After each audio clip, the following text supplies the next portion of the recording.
We live in a world of imagination. Everything that is based on someone thinking this thing could come into existence right from the creation of the world. What is one insight that you would say from that report scares you? One of the more interesting things I learned was the amount of, or the level of depression that our young ones are going through, and no one really talks about them. 19-year-olds, 22-year-olds going through school are having what you and I would naturally term a midlife crisis. Those are conversations that are not up there. Today on the Executive Dialogue podcast, we're speaking with a visionary shaping the future of marketing, culture, and innovation in Africa. For over a decade, Franklin has been at the forefront of understanding and redefining how African consumers engage with brands. His career spans some of the world's most respected global networks, including Media Reach OMD, Insights Publicis, Leo Burnett, where he crafted strategy and innovation for powerhouse brands such as PepsiCo, MTN, Samsung, Visa, Nestle, Coca-Cola, British Airways, Jaguar Land Rover, and Promasido. Ladies and gentlemen, welcome one of Africa's leading minds in strategy, innovation, and cultural intelligence, Franklin Ozehomo. This episode is proudly sponsored by Luli, a next generation advertising technology platform that is reshaping how attention, content, and community connect in the digital economy. Now, for creators, Luli offers a space to showcase your content, to build interest, brand-based communities, and grow meaningful engagements. For brands, Luli revolutionizes advertising by ensuring real engagement over just passive impressions. So go on to luli.com and get started. All right, you're welcome to the Executive Dialogue. This is the podcast where we interview Africa's greatest minds, people who have walked the talk, people who have done great things. And today is a very special episode because we have with us Franklin Ozehomo. Thank you very much. It's a pleasure. Great to have you here. So correct to have you. All right. So Franklin is somebody who wears many hats, right? He's a pop culture strategist. He's, so I just want you to tell us who you are and the many hats that you wear. Well, I am a pop culture strategist. I started my career as a media planner almost 20 years ago at Media Reach. So I grew up through the ranks in media advertising and the digital landscape. And over time, because of my curiosity to discover things I learned along the way, I've also been called, or I'm also put on the hat called trend spotter. So I'm always try to analyze, what's going on, emerging trends, but more importantly, the implication of those trends on brands and businesses. Yeah. One of the hats people also call me is professor or ghost, which is an acronym for group head of strategy while I was at Insight Publicis. So I was the head of the holding company with 6-7 agencies. Right. So I worked closely with each of the agencies and tried to map the strategies for the year with the resident head of strategy across each agency. So the acronym is STOCK, Group Head of Strategy. So they call me Ghosts even till today. Even a few minutes ago, just say, "Hey, Ghost, what's up?" So I get where that's coming from. I think another hat is Professor, which is people think I talk a lot. I talk, I teach. I love books, so I'm always reading. Back of my car, I have like 12, 13 books every other day, and I'm always referencing them. So I take them to the office, I bring them back home, I'm reading. So I'm always having 2 big bags with books and everything. And I think that's how I actually, if I remember my primary school days, I went to Fountain Nursery and Primary School on Adelabu, Sulere. So I always remember I was always carrying my books in my back. Showed I bought in very tiny guy with big books. And those days, you usually had to bring maybe particular books to school, whether it was your, you're doing your art or your this, but I carried the books every single day. So that name stuff that I'm always into reading. I'm an academic person. I like literature. I'm always into books. So those are some of the things that so and they still call them today fond memories from my family members, from friends. So ghosts, pop culture strategies, professor, and so on and so forth have been some of the things. But really, I call myself a thinker. I'm very curious about whatever I learn. I'm never satisfied with what is. I'm interested in what will be based on what things are happening. I'm always interested in the origin of things. So I love history. I love history. I love Asian pop culture. I'm always watching one Chinese or one Korean epic stuff, things like this. Is like I love novels like Taipan, Shogun. You know, I'm always trying to understand the nuances and different cultures, things like Yoruba mythology. Yeah, I love. I've been studying that a lot as well. Also things that take me into the realm of imagination. The whole, Africa futurism, Afrofuturism. So I'm still studying that as well. From manga to graphic novels to what we can imagine the world can be. What's the future of Lagos? What is the future of policing? What could be the future of, governance or youth? How can we mirror some of those things today and even start practicing them if it could become eventuality? Because the world we live in is we live in a world of imagination. Everything that is based on someone thinking this thing could come into existence right from the creation of the world. So I like to imagine that I'm an imagination officer, and I try to bring that through my strategy, through creativity, through transporting and analytics. So I guess that's what you would define me as today. You see why it was kind of difficult for me to box you to them title. You see how you've explained it, elaborately. My question would be, what would be a typical day in the life of a Franklin? That's a typical day like for you. That's interesting. It's kind of eclectic. No one day is the same. No one day is the same. I would call it that. No one day is the same. Let me say for a Monday example, when I have to physically go to the office. So I usually go to the gym early. So I get up at 5. I do my prayers. Then I do a little bit. I have dumbbells in my room, so I do like maybe 20 bit sweat bundle. Take my shower. Then I walk like 25 minutes to the gym. Oh no, good. I drink 25 minutes. Usually the first or second person. I run for another 20 or 30 minutes on the treadmill. Then I have a personal trainer who comes in and we do our regime for that period for like an hour. Okay. By 7:38, I walk back another 20 minutes to the house, take my shower, and then dress, and I drive out to the office. So I can get to the office 9, a little bit before 9, because it's not far, like 30 minutes drive. And then Monday is usually meetings. I hate meetings. So I try not to be in them. I try not to be there. If you send me a meeting, I ask you to send me an agenda for why I need to be in that meeting. Not just meeting, why I need to be in that meeting, because I believe we could have discussed those things, any implication during the weekend or before then. Like to micromanage my time because there are a lot of things I have to see. So usually when I come in, if I come in a little bit early, I read for like 30 minutes, and there's always a book or something on my table. I take one from the car, like we were talking about, what's this name, Steve Bartlett's book, Diary of a CEO. Okay, I'm reading the first 90 days now. In terms of if you assume a role, what you should do by the first 90 days, what are the things you should click and stuff, the kind of alliances you should make, partnerships, habits, and stuff like that. I've been reading that for a while, and I try to at least finish, one or two chapters. I like to be in a way where I've already thought ahead for the day than just being dragged into something. So when I do that, then I can start going around, do my things.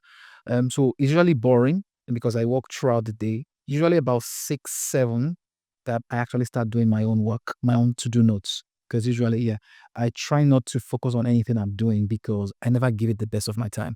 If I'm doing a slide or a presentation, I'm working on a keynote, people come in, irritates me. And then I have to go back again to that space. So I just zone out. I just go for the meetings I have to do or take note of things I will do for that day. Once it's like 6, 7, that's when I want to start my work. When office is a little bit quiet, then I work on it till like 10, 11. That's when I put 3, and those 3 hours are much more effective for me than throughout the day. I do the same thing. So that would be a regular work day. Some days I don't do is I might have to go for an event or for stuff like that. So again, I do preparatory notes or keynote slides. So it's usually not a fantastic or exciting euphoric.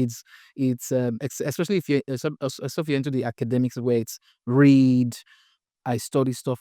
Okay, in the evenings, if I get home early or the days I work virtually from home, I love watching. I'm into Asian mythology, so I love Korean epic stuff. If I'm not reading a novel, then I'm watching a TV series or movie, especially on either Japanese or Korean.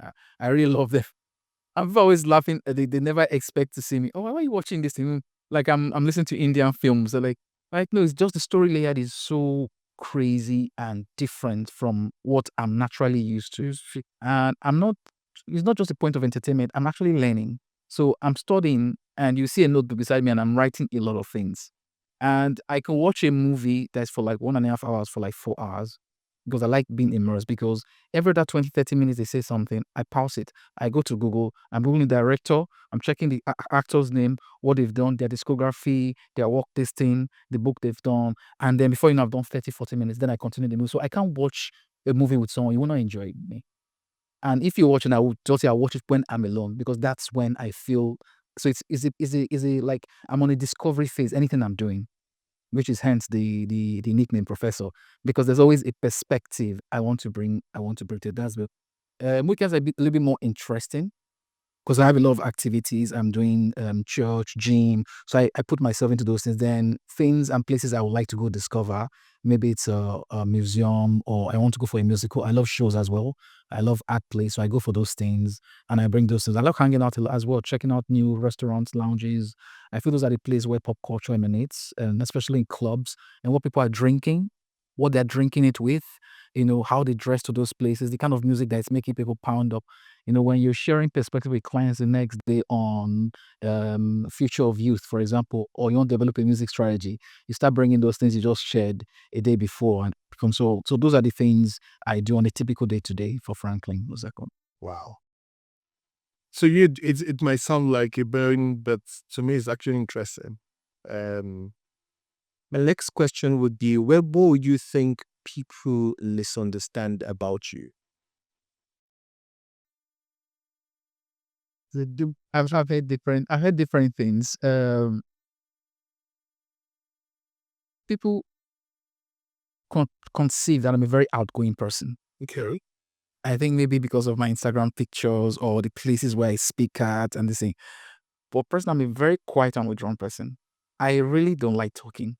So it's almost like the more I grew up through the ranks of business, I always wanted to do my work and get done. But the more I went up, the more I was put in front.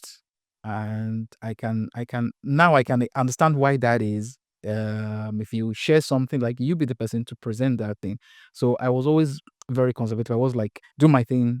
I didn't like this space at all. But somehow I discovered myself being in that space the more. So I once I perform, I prepare for those spaces where I have to talk. But immediately I'm done with it, I'm off. You will not see that same personality talking at keynotes as that same person behind the stage. I'll be very withdrawn and quiet. I'll say, "Hey, how you doing?" And I'll very timid and shy. And you like this Franklin being cold to me. So people think I'm snobbish or I'm cold, but I'm very just shy person. I put on that front or that mask to say something, to present, to talk. Once I'm done, I'm a very quiet person. I'll just stay in my home and read and do my thing. So those places you see me at because I have to be there. If I'm doing something personally, I go watch a movie, I go listen to a musical, or I go for this. But those are individual efforts. I do those things on my own. You won't see me out. When you see me in a gathering or at an award show or something because I've been told, I've been invited, so I come for those things. And I think those are the aspects where you see me in public. I say, this is Franklin in day in the life, but that's not me really. So that's the misconception. I've been seeing you out, the awards, papers and all of that, right? But the first time I heard you speak, I was really captivated. I was like, where's this guy? I think that was at the Aramanda event. Okay, as the future of youth. Sure. This report where you were, deep diving into what it is about and all of that. And it is a very intellectual conversation, but I realized it was something that I could listen to you for hours and I'll get bored. Do you understand? The way you were dissecting the rule analogy and everything, yeah. It was a very intellectual conversation, but it was engaging, right? And I really applaud you for that. So in the youth futures reports that you wrote, where you were decoding the next wave of culture, business, and influence, I would like to ask, what is one insight that you would say from that report scares you? And what is one insight from that report that you would say excites you? I think one insight that I listened to, because we also did several focus group studies and we brought in youths across the country to speak to them. One of the more interesting things I learned was the amount of, or the level of depression that our young ones are going through, and no one really talks about them. It was very troubling. 19-year-olds, 22-year-olds going through school are having what you and I would naturally term a midlife crisis in terms of identity, the pressures from social media tends to look a certain way, be a certain way, and even if they don't think it's right, they just have to assume and put on that front or that mask. And the thing is, why do you have to? They just feel society has encouraged it for so long that they have to. You can't say, don't do this, don't do this. My friends are doing it, so I have to look a certain way. And then after they burn out. And the level of suicides is increasing. I don't know if we're even discussing those numbers. Level of suicides from age 15 to 22 is increasing year on year in Nigeria. Not the United States, in Nigeria is increasing year. Something that was like, in our culture, we call it like an abomination. It's not something we would do. The younger ones, the digital age, don't have those kind of boundaries or cultural assets. They're like, I'm checking out. I don't think I'm looking good. No one likes me. These guys always laugh at me at school. I'm checking out. Like, are you serious? It's immediately like that. I have one of my students at the pop culture varsity. His name is I don't want to call him Monison.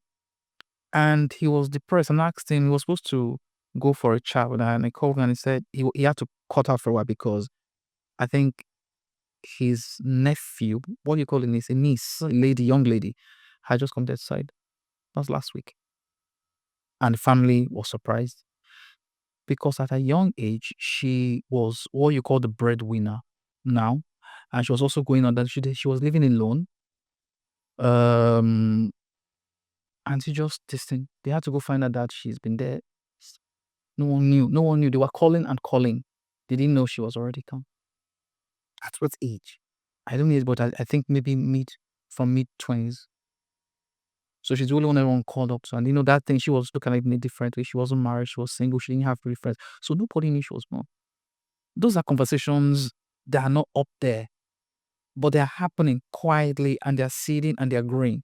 The recent UNICEF report also mentioned, I think between the ages of 15 and 24, if not younger, one in every six people between ages 15 to I think 24 had depression, mild depression when they're going this thing. These are different. These are the things that were coming out.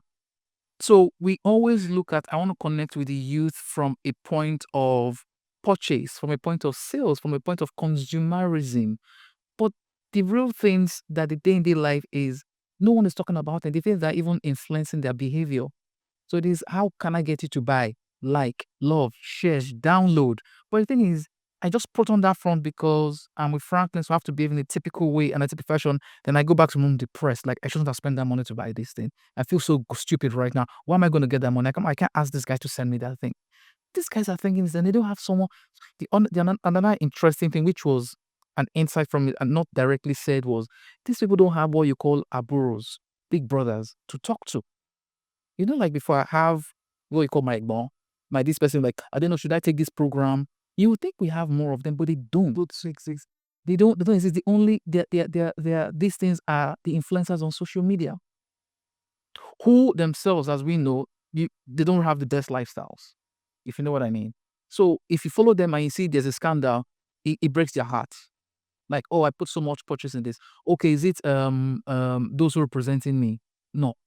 Is it those I'm leaning? So who is your vanguard? Who are the heroes that we used to have in yesteryears that you could say, this is my hero. I want to be like that person. Nobody says those things anymore. I want to be like Franklin when I grow up. I want to be like Brother Sunday. I want to be like, no.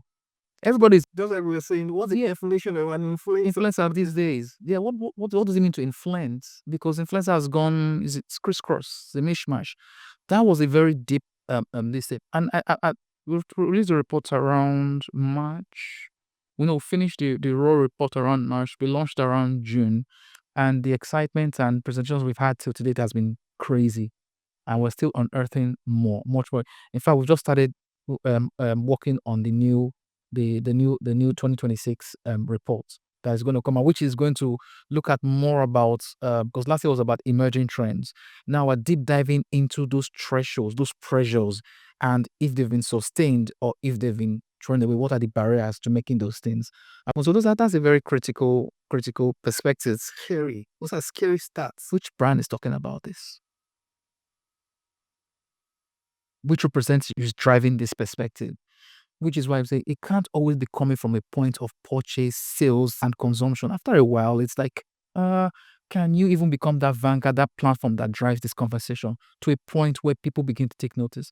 Because even from my environment, it's going to be stigmatized. So a lot of people even still come and talk around it because of the cultural norms and flavors. But it's happening across homes. No one is bringing those things up.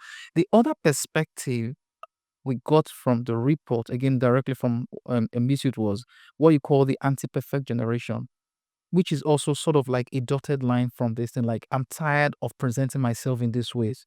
I'm not going to look my best when I get up in the morning. I'm just going to show myself as is. Take it or leave it.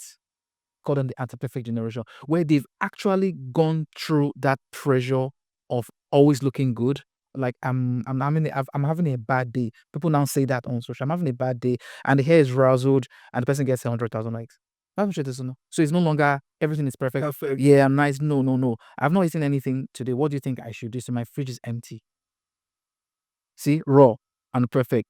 Which is why you're seeing the growth and dynamism of people like Very Dark Man, Eldumodu Black, Aprocot Doctor, is because they are raw and unfiltered. They don't represent the dynamism of everything is clean, perfect. Like or hate them, because it's usually very hard like or a hard no. But the thing is, people listen to them, and because they come unapologetic and tell you as it is, not how it might be. And those things usually people find offensive. But the thing is it the truth? Or you just don't like it? Are there some things that we need to learn?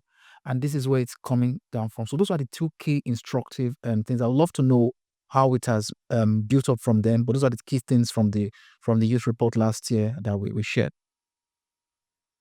So looking at Africa in the next 5 years, what would you say is a cultural trend that would define Africa? 5 years from now, last year I shared an article on LinkedIn called "The Next 5 Years." Interestingly, and one of the things I said is the death of agencies as we know it. I think if not for my view, I think if not for corruption, agencies will be there today. Yes. I really need to expatiate on that. People have clung onto a way of doing things only because some people are benefiting from it. Or the truth is, left in another ecosystem, like what happened in the fintech and financial service system, there are people that are ready to disrupt the marketing, advertising, and communication space. But that room is not being let in because you will not be able to do the traditional way of doing things, which benefits certain people. But the thing is, it's only a matter of time, because there are wonder kids, people who have not even gone through 15, 20 years, like I have this thing, that don't see those barriers, and they're coming, and I'm seeing some of their works, and they will disrupt the market very soon. They're already testing some of it, and it will be so unexpected. Like, you think you see it coming, you won't see it coming. And we've seen that in different industries already. It's going to happen in our space. put it into perspective. Right. Give me an example of what you mean. For example, is how we purchase and buy media. How we purchase and buy media is an entire ecosystem on its own. You want to place anything on a particular program and stuff. There's a dynamism around it. There's a way it works. There's how it has always worked. But people are saying it could be democratized. There are different aspects of it. Why do I have to go through this certain process, this certain rules, this certain regulations? Couldn't there be any dynamism? And the same thing that was said during the financials, oh, you have to go through this process, you have to do this, it's pushed back at you. And then people are just smiling and like, okay, guys like us will probably very respectful of the rules are like, okay, but those who have not gone through those things, who did not go through advertising, for someone who's coming from chemical engineering, study this thing, doesn't see that thing is coming. It doesn't care about And it does come out when it cuts through without the what I call the old guards or the gatekeepers, then people will embrace them because naturally they're going to go direct to consumer. And the consumer always dictates the yardstick. And when they can get to you, when a small business owner can broadcast, can share whatever it is they want to do without having to go through this loop, then naturally you want to now create another ecosystem or regulation around it. But that thing is already happening. And it's going to happen very, very soon. And it will be so, like I said, so it will be very unorthodox. And I'm seeing some of these works because I work a lot with SME owners and startups, and some graduate from some of our programs. So the way they are thinking is I wouldn't even have thought that way because it's so very unapologetic. And I think that's why I said, the mentality, corruption, and the fact that we are used to a certain way of saying. But the thing is, if we want to look internally, is that the best way for the industry in 2026 for the next 5 years? We can't do the way business can be. It's not business as usual. The way we did business in 2020, that was in itself a turning point, cannot work in 2026, cannot work in 2030. The only way is to embrace that growth. And after a point, you get tired of talking seminars, we're talking about what's going to happen, and there's no real implementation. There's no real bringing to life some of those things. After a while, you get used or you get numb to what you think you need to do around it because you don't feel you should exercise yourself anymore because this guy will tell you don't do that. This guy might not approach it. People will probably not even respond to you. So you just go with the flow. It takes someone else to say something or do something that's not just like, oh, say, I think I've been like a zombie for a while. And like I said, those things are going to happen. So for the next 5 years, we're going to see the death of the agency model as it is. I've already been talking about the business model a long while, but we're going to see the death of the agency model, and it's going to be almost like what I will call order as you want. I want this now, I want that this time, and I can access it without fraud. So access is going to be democratized, it's going to be changed using technology as well. And if you look at it, a key inspiration is what's happening in the security landscape that we are also adapting to mobile. The whole idea of biometrics, that's a whole evolving thing as well, where before I had to you can put a passcode to get into your bank account, right? But now you can blend your bank account, even your WhatsApp group. I can use my facial recognition and your biometrics. Now imagine that adapted to media and advertising. That's how I want you to look at it. Where you become your own media, you become an infrastructure. I can become media. I don't need to go in the output. But the thing is, I don't put the juice on the table because that's an IP. But the thing is, it's happening and it's going to be. So which goes back to the question of another key thing is it's going to happen in tandem with the rethinking of what influencer is. And I also wrote a thinking on it called Afro influence, the rise of Afro influence, which is it can no longer be about reach. Influence today is about reach, which is yes, I have this amount of people that love me because I have done 15 movies, or I sing so song, and maybe I'm a celebrity, and because of that, I have influence. Does numbers necessarily mean you have influence? They're two different conversations. The fact that I have 100,000 people who like my posts out of 1.5 million, does that mean influence? Again, it depends on your what's your definition of influence. I believe influence is something that makes humans act or behave in a certain way, because I always say marketing is in two things, about human and behavior. There are things I do day in the lifestyle, then there's my reaction to things, that is behavior. So there are two things. So humans like if you make them behave, is that influence? If they behave in a certain way, what does it result? What is the resultant effect of that thing? And where does influence spread to? Does it spread across the fulcrum, or is it only about awareness, visibility? So I think that's where the conversation is to say, where does the matrix around influence start and end? So I think there's that also unraveling of influence as it is. And I think we've seen it. Some agencies, brands say, okay, I don't want to talk to the major influencers. I don't want to talk to Nano and Mano. But I think again, to them, that's very surface level. That's just, we're just talking to the basic. Oh, don't talk to those that have it. I think those are not really the conversations we should be having.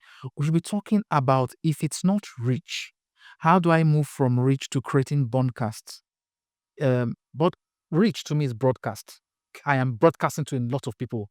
But to me, I'm more interested in what I call bond casting with you.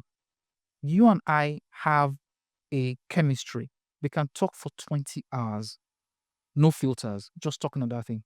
Could one brand say, let me just talk to this one guy who can bondcast with 1 million people, but he has 10 followers? So what avenue can I put him, or platform can I give him that, but if I share his emotion, how he reacts to certain things, his philosophy, do you understand? Can I create a formula that could now connect him to another 10, 15, 20 people and then compound that growth? Do you get what I'm saying? Could that be a better measure of influencing? Influence. And the thing is, Numbers and yeah, metrics. yeah. And the thing about numbers and metrics is, those things usually arise after a period of time. Whatever it is we're doing in media today, advertising, outdoor, so on and so forth, digital, they usually come after the fact. They would have been studying them for many years before people now say, okay, this is how you measure an impact. So I would say I have the formula for the new Afro influence model. It will come after the fact. But the most important thing is it a better return on investment for you?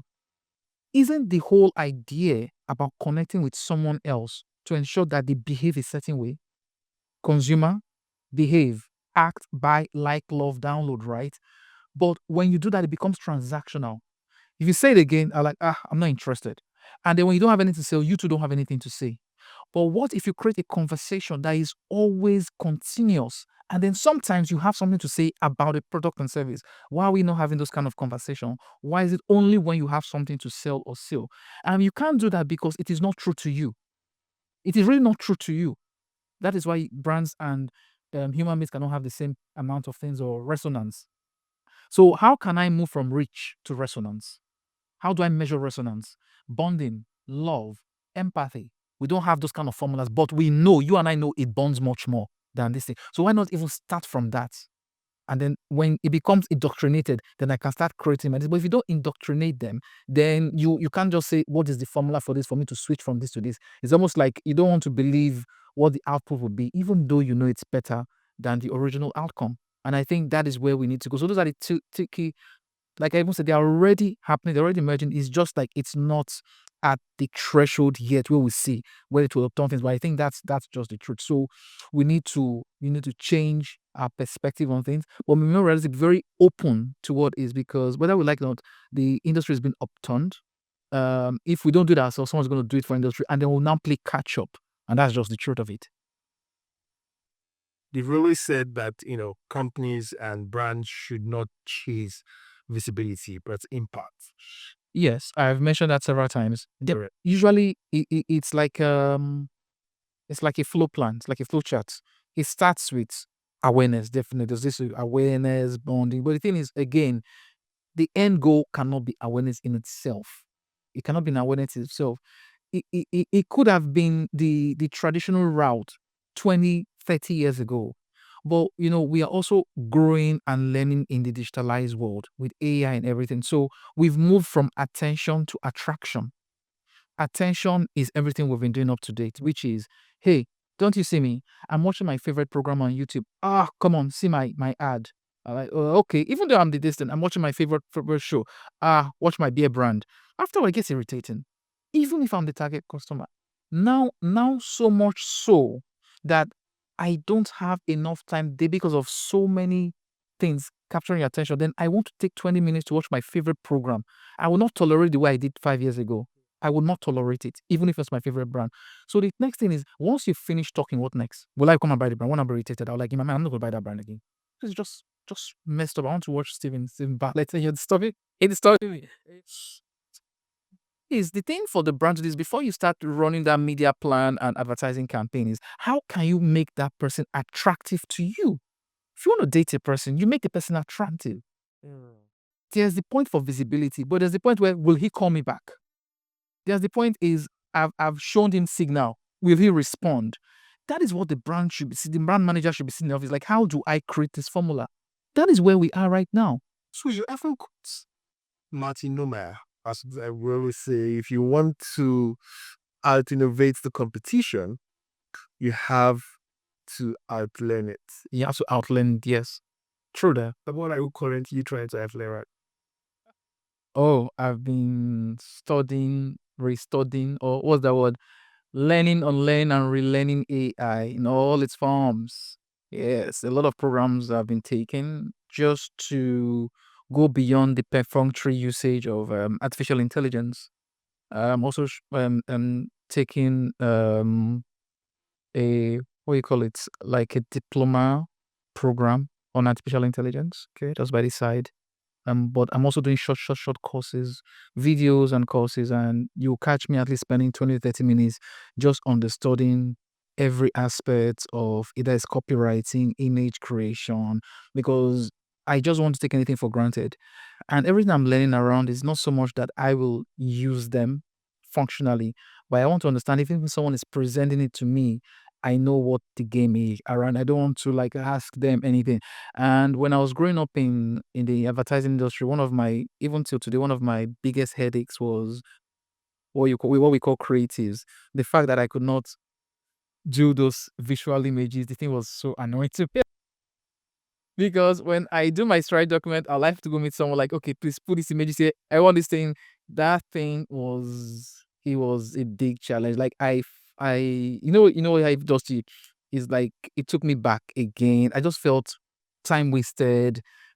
So I had to learn to do my own to create my slides, my presentation, my keynotes in such a way that I did not need any critic. And today, remarkably, and like I'm serious, like crazy testimonies like Franklin, love your presentation. How do you do them? Where do you get images from? I just felt like, do you think that was good to me? That was probably to me. But I just found a way around it. Like I was able to create that cheat where I don't want to feel I need someone or anything to hold me back in terms of what I want to do. And that's like my philosophy. So based on Martinima is like is anything I want to do, I want to outlearn every other person. If you and I are talking now, we're talking about entrepreneurship and AI systems. There's so much content out there. I'll go home, spend 2 hours, and just switch off my phones and learn everything around it. I'll do it for like 3 times in a week and then I'll adopt them and I'll fail and I'll learn. I'm not going to just, okay, this person said that. No, no. When I'm swiping on social media, I'm actually taking time to learn something. I'm not just going to, oh, this guy bought this new house. This guy, I don't have time for that stuff. No, mindlessly, no, because before 2 hours are gone. I'll spend those 2 hours. I'll go to YouTube. YouTube is my number one TV channel. You go to YouTube, I'll search, take time. Someone that actually spent 40 minutes, 1 hour talking about a topic, and I'll listen to that person. Then I'll listen to a podcast of what that person has done. Then I'll go to see if there's a report on it, and I'll read them. And once I've done, I will share. 'Cause I always love sharing. People always say, "Why do you always share everything?" Like because it makes me feel I'll never come back to it again. It challenges me to do. So I don't like repeating myself and I'll share. So I will share my strategy groups. Anything like this, I'll share. But like, don't you keep this thing that like no, anything I've done, I'm not going to come back to it. If I keep it, it becomes my base, my reference. I don't want to have any reference from yesterday. Okay, I don't have any reference. Anything I'm doing is new, is fresh. Or I'll tell you, I don't have the time to do it. So that's my. So I'm always trying to outpace myself in that decision. Okay. What's the hardest strategic decision you've had to make? That might have looked wrong at that time, but later proved right. Wow, because there are several That's the best. that looked. I think at that time, I think it was the second time I left Insights. I left Insight Publicis, the Publicis group. No, I left like 3 times. I was always going back. What was wrong with this boy? I was very restless, and I always felt there was something out there. We didn't have this whole hustle economy or go and do this thing. So then it wasn't a trendy thing. So I felt if I had to give my time to thing, I had to leave to go put my do my thing. And in that time, companies did not encourage it. Now companies like, okay, do you have a side also fine as long as not this thing. People's like, do in fact, it shows you have an entrepreneur mind. Then it was no, you were like your letter was like, do this or you do this.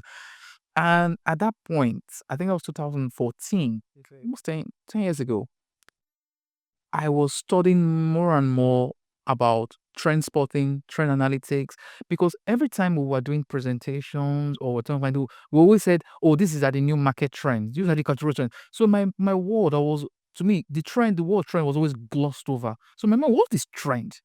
And it was used very superficially. Oh, these are the trends now. These are the consumer trends. So like, what is trend? There was no course or school teaching trends in Nigeria. There was no book on trends in Nigeria.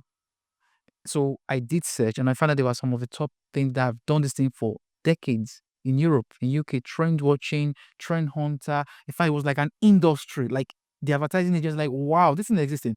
So I took myself there, went to UK. I spent like a week. I went for like one of the biggest trending things. I finished the program. I made friends with the owner. I went to follow, I did follow up with him to the Netherlands. Then I started attending some. Then they gave me books, magazines as this thing. I came back, I started learning those things. Then I started teaching them at Orange Academy. So the more I was teaching, the more I was learning, the more I started saying about it. And then I was adapting and presenting it. So I became the person to go to for trends in Africa. Like Frank, people told into youth trends, master trend, marketing scrapping. But I was still learning. So the more I learned, the more I taught, the more I became a hardcore professional. And now it becomes like the basis for even my pop culture academy, cultural trends and stuff like that. So that's the thinking. So the key pivotal thing was I left inside when nobody thought I would be able to live. I was entering into a very senior level role. People were expecting I would probably be, entering top management level because I wasn't on the board then. But I left everything. I said I want to go launch a trends platform called Think Africa. Who thought I was mad? You give a salary pay to something. Is it going to make money? Like, I don't know. It's not about making money. I just want to know what this thing was. So I was first to roll out an online based consumer intelligence platform in 2014. And it wasn't commercial based. I just wanted to understand the future of consumerism, consumer insights, consumer intelligence, and it was a digital based platform where I would source hardcore, go into the field, get perspectives. Then you, if you're interested, you could download the reports. You could get day-on-day insights and perspectives on any field you are interested. If you're interested, for example, healthcare and beauty, because I saw this was just generic thing across Europe and US, but we didn't have anything else. So I thought that thing should be a way I can say, okay, let me see how are people eating the past 5 days. Oh, there's a report on food eating habits. Let me download it, but not research on what has happened. It's an emergence of what will happen. Okay. We have reports, research, stuff like that. But this one was what would happen based on a pattern of behavior.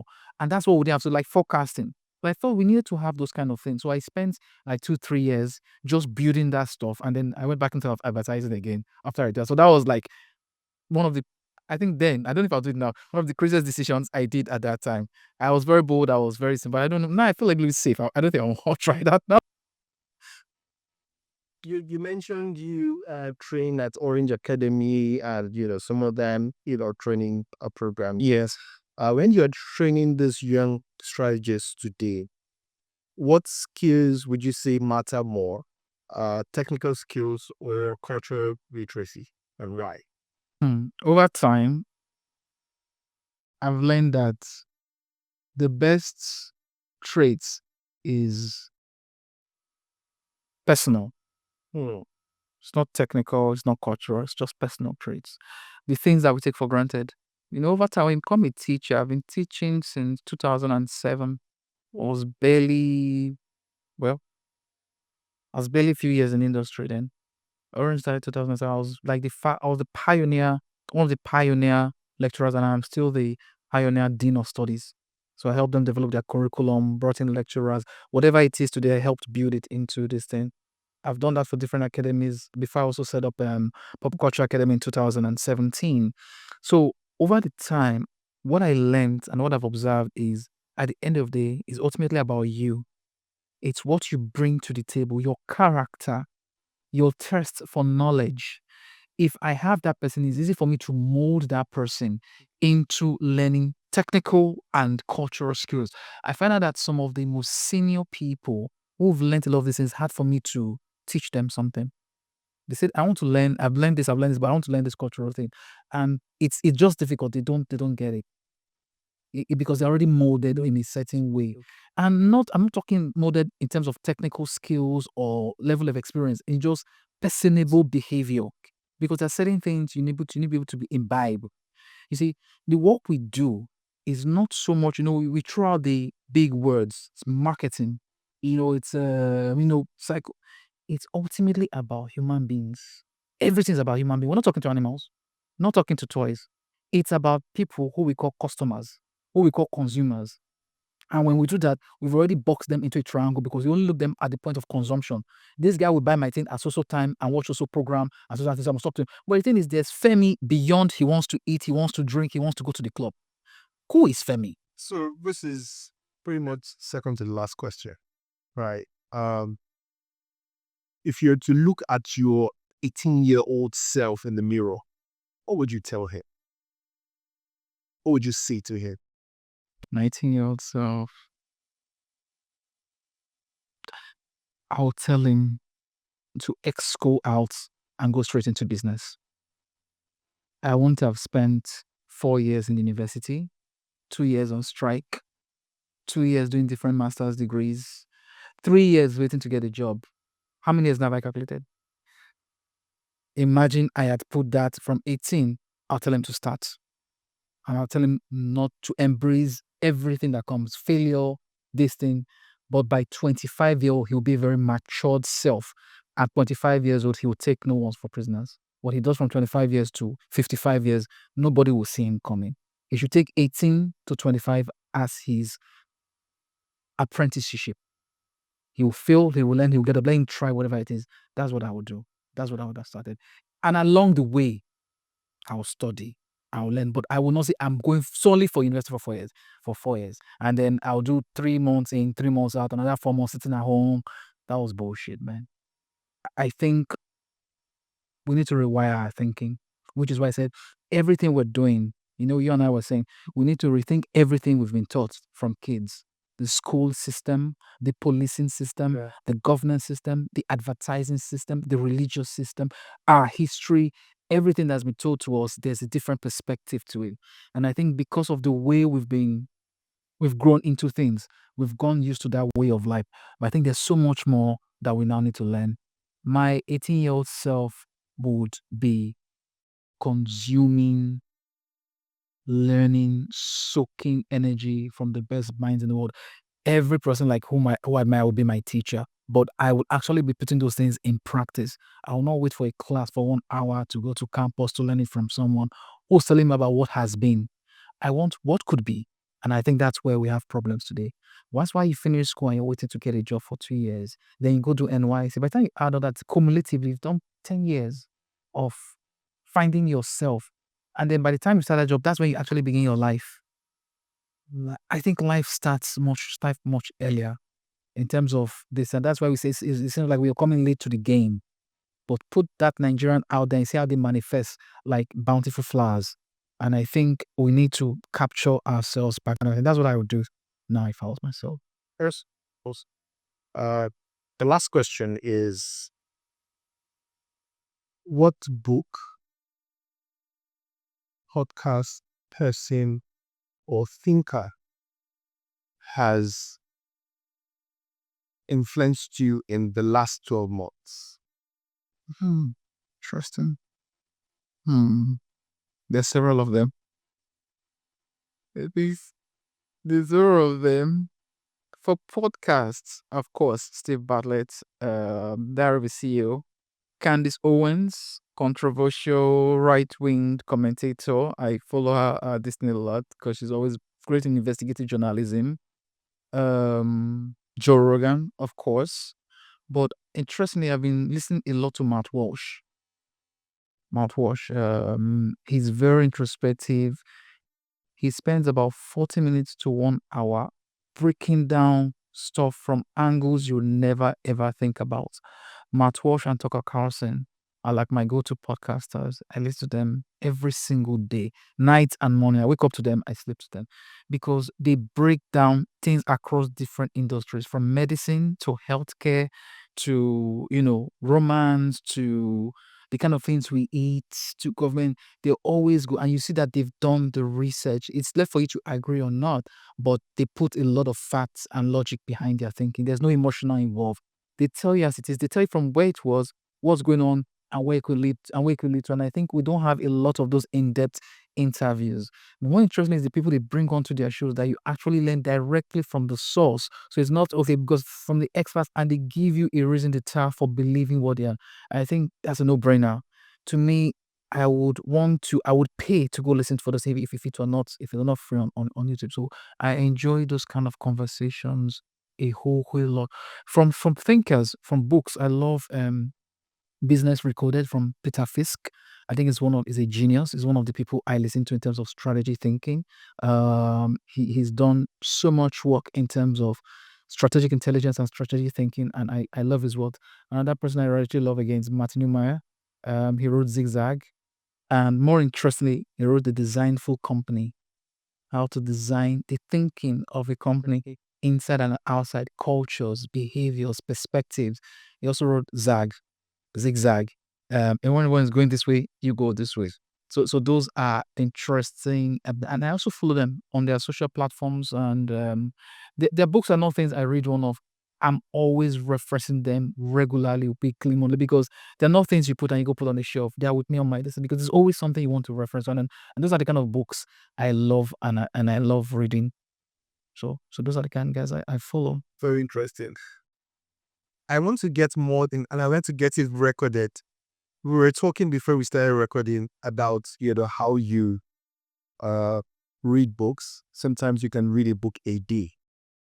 Yes. Right. Yeah. How did you do it? How the There was a course model taught to us in Lagos Business School called speed reading. Actually, Okay. it's a model where for each page you actually there's a way your eyes glances. So you put your pencil or your hand. Scan. Yeah, you scan it. So it's like the end of everything. And as you're reading, you start following it this way. So it's like a model. Okay. So as you're doing it, you're actually consuming everything as it's going. So in under a minute, I finish this page. I finish it. So if I do that, so I'm actually as you're taking it, you are calculating it your subconscious.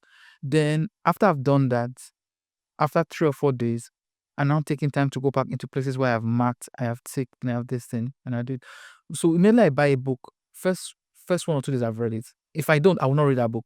I will just be pontificating. I'm going to read it, and then I have it because I have like since December, around December, I gifted myself about 20 books. I bought 20 books, and they're like, from AI to future of consumer to behavior to cultural intelligence. That's the only way I could read them, because I have to read them to be able to share knowledge to my students, to be able to share work or things to my distance. So I can't buy the, and those are the books I still carry to work and back from there. So the only things I'm doing is referencing certain things I feel connects with a category or a business or a challenge, and I blend on how someone went across them. So that's the trick I do. I just use my arm or pencil tool, and I use my eyes to go through the distance and cross annex those, and that's I can finish a page very, very fast. And you block out all the noise and Block out noise. My phones are switched off. If I'm into it, I'm into it. Like I said, I don't do one and two things. I like time is short. I like investing my time into anything. To me must have meaning. Yeah, if I'm in a meeting, my phones are switched off or hand on. I'm in that meeting. Meeting is not proper. I'm out asking what the agenda is, because I go to meetings and that's when they start setting up the TV screen, and like those things can just mess my day up. And like I could have come in when it's ready. If it's there, try to be very early at 11. So those things are to me an investment of time and resources. I always make sure that things are in a certain way and a certain level, because if you're doing anything at all, to me, you might as well give it the best. As long as your time is there, you might as well give it the best. So don't just don't do that at all. So if I'm not feeling so, I'll tell you I'm here, but I can't really be in this meeting because I won't give you the best of myself. Others I'm gonna keep quiet. If I want to, I tell you those things, except you don't appreciate them. And I think that's what we should be as professionals. If you're going to say, do it to the best of your abilities, or don't do it at all. absolutely. This has been a very interesting conversation. I said that way I can listen to you all day. Thank you very much for calling. Thank you, Fanny. I really appreciate it. Thanks. This podcast is brought to you by Louis. We have a gift for you. Oh, I didn't realize, but that my sisters have well, thank you. So this episode is sponsored by Lumi. It's a platform where you can put up your videos, MMPs, right? Music, videos, podcasts, and all of that. People can also earn from watching videos. So it's an all integrated platform. It's beautiful, right? And this is Kotla. Thank you very much for coming in. I really appreciate it. Grace, I will very much.